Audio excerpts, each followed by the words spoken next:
वज़ीर-ए-आला पंजाब मरीम नवाज का बहावल नगर के सैलाब से मुतासर इलाकों का दौरा, मकामी इंतजामिया की जानिब से तफसीली ब्रीफिंग दी गई। वज़ीर-ए-आला ने फ्लड रिलीफ कैंप का जायजा लिया और मुतासरीन को फराहम की जाने वाली सहूलियात का मुआयना भी किया। उन्होंने मौके पर मौजूद बच्चों से मुलाकात की और तहाइफ भी तकसीम किए। मरीम नवाज ने सैलाब से मुतासर खवातीन से भी मुलाकात की, मसाइल सुने और उन्हें हर मुमकिन ताउन की यकीन दहानी कराई। मरीम नवाज ने हिदायत की कि सैलाब ज़दगान की हर मुमकिन इमदाद की जाए और आबादकारी में हर मुमकिन ताउन किया जाए।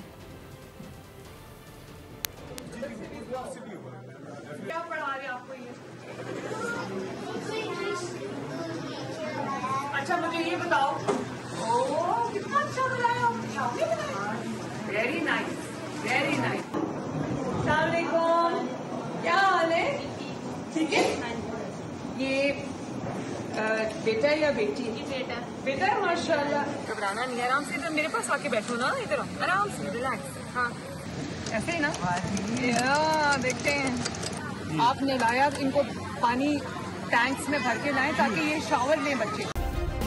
सब्सक्राइब करें और बेल दबाएं ताकि कोई खबर रह न जाए।